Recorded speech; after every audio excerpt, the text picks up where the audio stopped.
Koopas are immortal. They never die. I think all of Bowser's minions are immortal. Think of all the enemies Mario has beat throughout the years, and yet Bowser's troops stay the same size. And they just keep coming back. Have you ever seen a Koopa die? No, he just turns into dry bones. Exactly.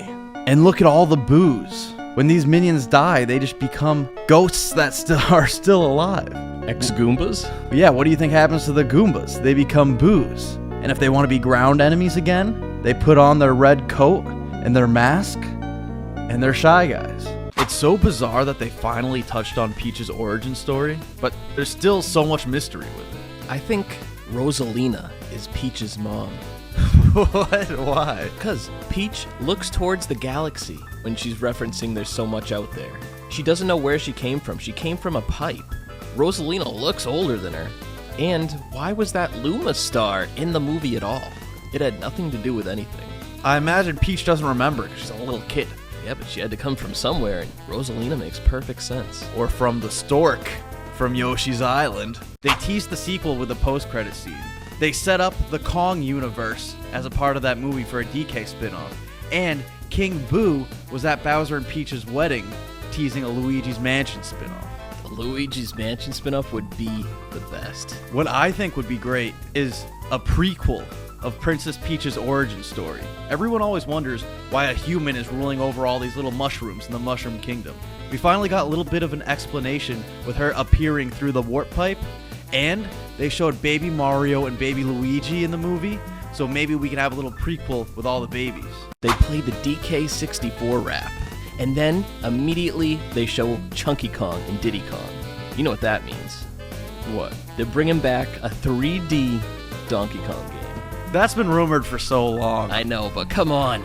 Chunky Kong? I know. Where's he at? Why would they put him in the movie out of all the Kongs? He's been gone since Donkey Kong 64. Yeah. Where's my boy Lanky Kong? I want justice for Lanky. Yeah, they should have threw him in there. In the scene where Peach takes the fire power up, the next morning, she woke up completely normal. What do you think happened? Yeah, she did lose her firepower. It doesn't just wear off, though, does it? Could she have taken damage from Mario that night? Oh, no. They did have an intimate scene right before it faded to black. Everything in the movie stayed true to the games. The only thing they messed up on was Donkey Kong. Donkey Kong is not Cranky Kong's son. He's his grandson. Forgot about that. DK crushed, though. I thought he was going to suck. I did think it was funny they threw in Seth Rogen's laugh so many times.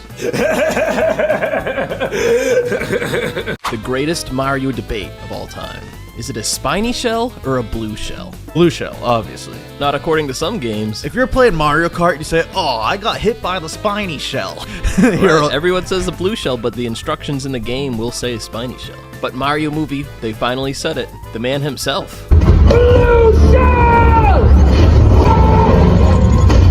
We're about to get Mandela affected, and we're going to look at old manuals, and it's all going to say blue shell now. The sequel to the Mario movie is going to be the key to the Nintendo Cinematic Universe, because the bad guy should be King Wart. You think they're going to bring him back?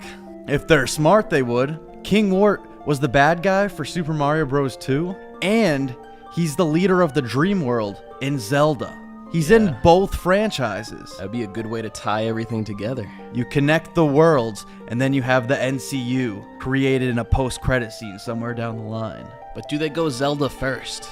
Ooh, that's tricky. Everyone's making out Mario to be some kind of hero. He is. He's the most selfish person in the movie. No. When Bowser's attacking Brooklyn, Peach, Donkey Kong, and Toad are getting their asses handed to them. And Mario's sitting in there all scared. He was having a moment. His brother is out there hiding in a dumpster fearing for his life. Mario still won't go out there.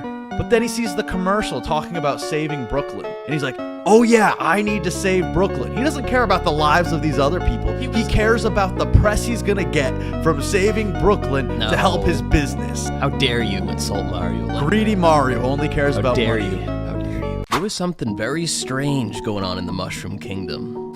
What? There were no Toadettes. Well, I think there's only one Toadette. No, there has to be multiple. How are all these toads popping up? I've only ever seen one Toadette amongst all the toads in the Mushroom Kingdom. So how are these toads reproducing? I think they're androgynous. They just pop out of the ground like a mushroom? Mushrooms? Yeah, I don't know about that. Mushrooms self-produce. But Toadette was actually in it. She was in like a picture on a wall in the castle. Who's gonna be the next big villain for the Mario Bros. Movie? You got King Wart. King They could Wart. bring him out from retirement. Yes. The bad guy for Super Mario Bros. Was Bowser.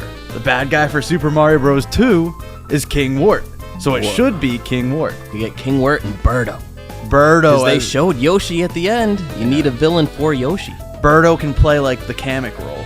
Birdo could be like the bad guy turn good guy because of Yoshi. Because Right. they have like a little love dynamic going Right, on. that's right. Some romance. Mario did not make a move on Princess Peach at the end. Even in the games, he doesn't make a move.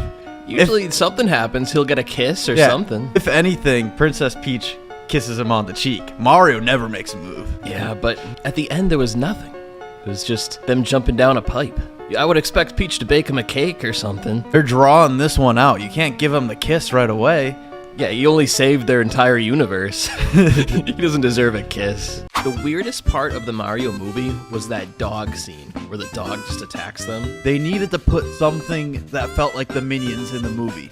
Like it felt so out of place. Why wouldn't they just use the Duck Hunt dog? They missed a slam dunk here. You use Poochie from the Yoshi games, and then Yoshi's egg cracks in the post-credit scene, leaves you to connect the dots that Yoshi's gonna link up with Poochie in Brooklyn. Am I crazy? This whole time I thought Kamek was a female. Kamek's not a girl? No. What? I don't think so, right? I guess that's why it would be embarrassing for Kamek to dress as a princess. But I mean, why is he dressed up as a witch? Or is he a wizard? Is Kamek not a witch? Kamek could be transgender. Is Kamek a trans? Is Kamek genderless? Is it wrong to assume Kamek's gender? Yeah, maybe we have a lot of growing to do. Where was Daisy? They just No, decided no Daisy. No Daisy, no Wario, no Waluigi. They passed right by her kingdom. They used the Yoshis and Daisy's kingdom as montage sequences. I thought they would show more of the Yoshi world. They stayed true to the OG Mario story at least. Seeing all the trailers, they duped us. It seemed like it was gonna be Bowser trying to take over the world and Mario trying to save Luigi. Just abandoned the kidnapping Princess Peach story. Yeah, they didn't go woke with it. Thank God. Nintendo still got some balls. Yep. Bowser is still fully in love with Peach and trying to kidnap and marry her. People are so upset that Wario and Waluigi weren't in the movie, but their parents may have been. What do you mean? Wario and Waluigi are Mario and Luigi's cousins.